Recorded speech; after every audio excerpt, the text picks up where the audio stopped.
को लेकर चलते हैं बाजपुर, जहां पर मुख्यमंत्री पुष्कर सिंह धामी लाभार्थी सम्मान समारोह में बोल रहे हैं। हम जिस क्षेत्र की बात करें, अभूतपूर्व रूप से उसमें काम हुआ है। आज भारत विश्व की 5वीं अर्थव्यवस्था बन गया है और आने वाले समय में जब आप सब लोग अपने भारी बहुमत से इस क्षेत्र से माननीय अजय भट्ट जी को यहां से 2019 के मुकाबले दुगने वोटों से जिताकर भेजेंगे तो आप भारत जो है तीसरी टर्म में प्रधानमंत्री मोदी जी के विश्व की तीसरी सबसे बड़ी आर्थिक शक्ति बन जाएगा, तीसरी अर्थव्यवस्था बन जाएगा। 2014 से पहले का वो समय हमें याद करना चाहिए जब भ्रष्टाचार ही भारत की पहचान बनती जा रही थी। हर तरफ हर विभाग में भ्रष्टाचार का बोलबाला होता था। आए दिन नए नए घोटालों की बात होती थी।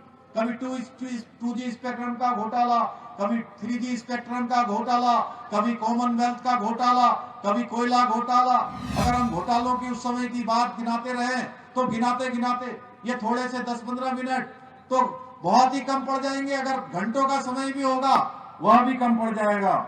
देश की जनता गरीब होती जा रही थी। विकास का सारा पैसा भ्रष्टाचारियों के नेताओं के हत्थे चढ़ जाता था।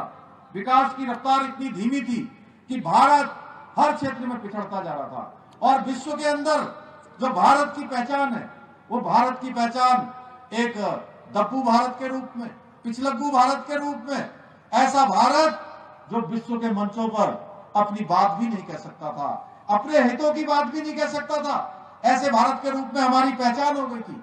भाइयों बहनों, आज हमें याद करना चाहिए। मैं पिछले दिनों दुबई गया था, मैं लंदन गया था। मैंने देखा पूरी दुनिया के अंदर, दुनिया के दूसरे देशों के अंदर भी आज भारत की प्रतिष्ठा दिनों दिन बढ़ती जा रही है। भारत के प्रति दुनिया के लोगों का विश्वास बढ़ता जा रहा है, श्रद्धा का भाव बढ़ता जा रहा है, क्योंकि मोदी जी के नेतृत्व में लगातार भारत को आगे बढ़ाने का काम हो रहा है। जहां भारत की चिंता हो रही है वहीं पूरी दुनिया को एक परिवार मानकर, जो हमारी संस्कृति है, जो हमेशा से हम कहते रहे हैं, अयम निजम परोवेति गणना लघु चेतसाम उदार चरित्रा नाम वसुधैवम तु कुटुंबकम, यानी कि पूरा संसार एक हमारा परिवार है। उस संस्कृति को मानकर कोरोना महामारी के समय में दुनिया के दूसरे देशों को वैक्सीन देने का काम हुआ, अन्य सहायताएं देने का काम हुआ। आज विश्व के अंदर भी कोई संकट आ रहा है तो भारत उसमें प्रमुख भूमिका में होता है। आपने देखा रूस यूक्रेन युद्ध हो रहा था, उस समय हमारे प्रधानमंत्री जी के हस्तक्षेप के कारण से भारत के बच्चे, हमारे घरों के बच्चे, हमारे इसी उधम सिंह नगर के, यही बाजपुर के, रुद्रपुर के, काशीपुर के, यहाँ से लेकर सितारगंज, किच्छा, खटीमा तक के तमाम जो बच्चे वहां पर अपनी एजुकेशन ले रहे थे, उन बच्चों को सुरक्षित अपने घरों तक लाने का काम हमारे प्रधानमंत्री मोदी जी के नेतृत्व में हुआ। इतना ही नहीं, जहां हमारे बच्चे घर लौट कर आए, ऐसे देश जो हर समय हमारी आलोचना करते हैं, हमारे खिलाफ षड्यंत्र करते हैं, आतंकवाद, अलगाववाद और जिहाद को पनपाने का, उसको भारत में पूरी तरह से भारत के लिए हर समय कोई न कोई चुनौती देने का काम करने वाले लोग भी, वहां के बच्चे भी, उनको भी यूक्रेन की सीमा से बाहर आने के लिए भारत का तिरंगा अपने झंडे पर लेना पड़ा। भाइयों बहनों, यह भारत के तिरंगे की शान बढ़ रही है, पहचान बढ़ रही है हमारे प्रधानमंत्री मोदी जी के नेतृत्व में। आज हम विकास की बात करें, विकास की रफ्तार कई गुना बढ़ गई है और 30 किलोमीटर रोज सड़कों का निर्माण हो रहा है। 2014 से पहले बच्चों को वैक्सीन लगाने के लिए भटकना पड़ता था। आदरणीय मोदी जी के नेतृत्व में इंद्रधनुष योजना के तहत आप जानलेवा बीमारियों से बचाने के लिए वैक्सीन लगाई जा रही है। 2014 के बाद देश में हर साल एक नया IIT का निर्माण हुआ है। 2014 के बाद हर साल देश में एक नया IIM बनाया गया है। 2014 के बाद देश में हर हफ्ते एक नई यूनिवर्सिटी खोली गई है। 2014 के बाद हर दिन देश में नए 2 कॉलेज खोले गए हैं। 2014 के बाद हर दिन एक नए ITI का निर्माण किया जा रहा है। इतना ही नहीं, कश्मीर के अंदर से धारा 370 समाप्त हुई है। हमारी मुस्लिम बहनों को 3 तलाक से मुक्ति मिली है और कल ही भारत के अंदर अभूतपूर्व और ऐतिहासिक काम हुआ है। CAA का कानून, जो बांग्लादेश में, पाकिस्तान में, अफगानिस्तान में जो हिंदू भाई रहते थे, सिख भाई रहते थे, बौद्ध भाई रहते थे, उन सभी को भारत की नागरिकता देने का काम भी कल भारत की सरकार ने कर दिया है। भाइयों बहनों, ये एक्ट भी लागू हो गया है। धारा 370 कश्मीर के अंदर समाप्त हुई है। अयोध्या में भगवान श्री राम का भव्य और दिव्य मंदिर बनकर उसकी प्राण प्रतिष्ठा हो गई है। ये 2014 से पहले संभव नहीं था। भाइयों बहनों, उत्तराखंड के विकास में भी आदरणीय मोदी जी के मार्गदर्शन में नई विकास की गाथाएं लिखी जा रही हैं। हम उत्तराखंड को एक विकसित और आत्मनिर्भर उत्तराखंड बनाने की दिशा में आगे बढ़ रहे हैं। अभी मैंने 2 दिन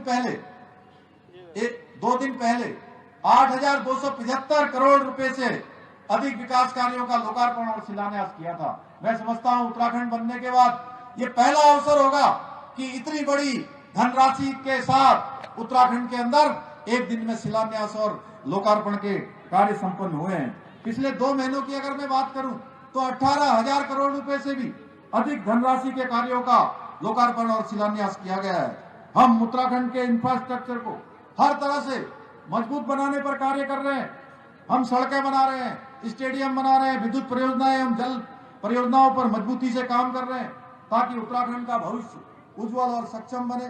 भाइयों बहनों, विकास के साथ ही हमने राज्य के अंदर बहुत सारे ऐतिहासिक निर्णय लिए हैं और बहुत चुनौतीपूर्ण समय पर भी आप सबके आशीर्वाद से हम उन चुनौतियों को स्वीकार करते हुए आगे बढ़े हैं और निश्चित रूप से एक बेहतर और श्रेष्ठ उत्तराखंड बनाने में हम अपना योगदान दे रहे हैं। हमने समान नागरिक संहिता का कानून पूरे देश के अंदर सबसे पहले उत्तराखंड की मातृशक्ति को समर्पित किया है। ये कई प्रकार की कुरीतियों से, उत्पीड़न से, उनका जो आत्मबल कम होता था उससे निश्चित रूप से उनको मुक्ति मिलेगी। इतना ही नहीं, यूसीसी लागू होने के बाद उत्तराखंड के बच्चों का भविष्य भी सुरक्षित होगा, हमारे बुजुर्गों का भविष्य भी सुरक्षित होगा, हमारी जो माताएं बहनें हैं उनका भविष्य भी सुरक्षित होगा। जो कुरीतियां हैं, हलाला इद्दत जैसी कुरीतियां, उनसे भी छुटकारा मिलेगा। हमने प्रदेश के अंदर देश का सबसे सख्त नकल विरोधी कानून लागू किया है, जिससे पेपर लीक होने पर लगाम लग गई है।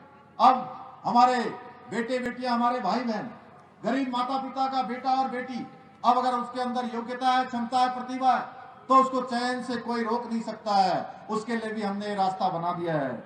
अब ये सब परीक्षाएं पारदर्शिता से हो रही हैं।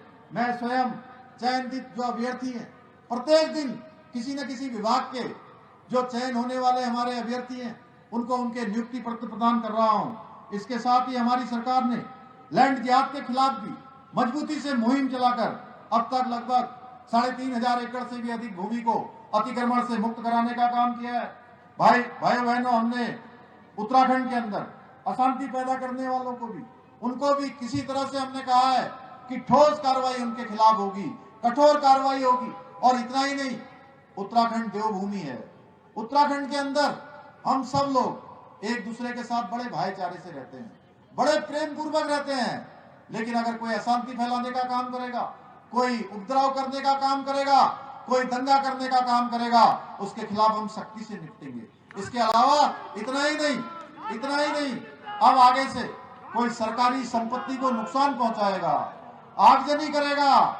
आपने देखा होगा अभी हल्द्वानी के बनभूलपुरा में कुछ उपद्रवियों ने, कुछ दंगाइयों ने वहां पर पुलिस को नुकसान पहुंचाने का काम किया, सरकारी संपत्तियों को नुकसान पहुंचाने का काम किया। हमारी महिला पुलिस कर्मियों के साथ जिस प्रकार जानलेवा हमला किया गया, पत्रकार भाइयों को भी मारने की कोशिश की गई। हमने कहा है सख्ती से उनके खिलाफ कानून का काम करेगा और हम उत्तराखंड के अंदर ऐसा कानून हमने बना दिया है कि अब अगर कोई भी दंगा करेगा तो उस दंगे में होने वाली क्षति का एक एक पाई की वसूली उसी दंगाई से की जाएगी जो दंगा करेगा, जो इस संपत्ति को नुकसान पहुंचाएगा। आप सबको पता है धर्मांतरण विरोधी कानून हमने बनाया है। अब डेमोक्रेसी के साथ किसी प्रकार की छेड़खानी बिल्कुल बर्दाश्त हम नहीं करेंगे। धर्मांतरण विरोधी कानून हमारी देवभूमि की संस्कृति और पवित्रता की रक्षा करेगा। मैं इस अवसर पर राज्य सरकार और केंद्र सरकार की जो योजनाएं हैं, आप सबसे अनुरोध करूंगा, इतनी बड़ी संख्या में आप आए कि घर घर तक आप सबको पहुंचाना है। इसके लिए आप सबको निजी मेहनत करनी है, क्योंकि हमारे सामने लक्ष्य है कि 2019 में जितने मत मिले थे उससे कहीं अधिक मत हमको प्राप्त करने हैं। हमारे प्रधानमंत्री मोदी जी ने हमारे उत्तराखंड राज्य के लिए कोई कोर कसर विकास के मामले में नहीं छोड़ी है। चाहे आप सड़कों की स्थिति देख रहे होंगे, आज आप यहाँ से दिल्ली जाते हैं, आप यहाँ से काशीपुर होते हुए हरिद्वार जाते हैं या रुद्रपुर जाते हैं, कुछ साल पहले देखिए आप किस प्रकार की यहाँ सड़कें होती थी। आज रेल के क्षेत्र में माननीय भट्टी ने अभी बताया, अभी कुछ ही दिन पहले यहाँ से आप ही ने उसका लोकार्पण किया है। हरविंदर साहब तक के लिए ट्रेन चलाई गई है। अभी देहरादून से टनकपुर की ट्रेन चलाई गई है। आज ही माननीय प्रधानमंत्री मोदी जी ने देहरादून से लखनऊ की वंदे भारत एक्सप्रेस शुरू की है, पिछले दिन दिल्ली से शुरू की है। अभी अनेक योजनाओं पर काम चल रहा है, नए नए स्टेशन बनाए जा रहे हैं, नए नए काम हो रहे हैं। यही उत्तराखंड में हमारा जहां एक एम्स चल रहा है, दूसरा एम्स हमारा यही किच्छा में, उसका सैटेलाइट सेंटर स्वीकृत हो गया है। उसके लिए धनराशि भी स्वीकृत हो गई है, जमीन भी स्वीकृत हो गई है। अगर मैं इन कामों की बात करूंगा तो बहुत लंबा हो जाएगा। इसके लिए मैं आप सब लोग जिस पर मेहनत कर रहे हैं, इसकी मैं खुले हृदय से प्रशंसा करता हूं कि आप लोग लगातार मेहनत कर रहे हैं। मैं जब भी आप लोगों से मिलता हूं, आप सबके बीच में आता हूं, क्योंकि मैं इसी जनपद में पला बड़ा हुआ और आप सबके बीच में रहा हूं। जब भी मैं आता हूं, अपने आप को अधिक ऊर्जावान महसूस करता हूं, क्योंकि मैं आप सभी से खुद को कनेक्ट कर पाता हूं। मुझे लगता है मैं अपने परिवार के लोगों के बीच में आया हूं, अपने घर के लोगों के बीच में आया हूं। मैं भी आप सबकी तरह एक सामान्य परिवार से आता हूं। मैंने भी आपकी तरह ही लगातार ये जीवन में जितने संघर्ष होते हैं, उन संघर्षों को, उन परेशानियों को नजदीक से देखा है। आप सभी के आशीर्वाद से मुझे आज उत्तराखंड के मुख्य सेवक के रूप में काम करने का मौका मिला है। तो मैं आप सबसे वादा करता हूं कि मैं अपनी जिम्मेदारियों का निर्वहन 99% नहीं करूंगा।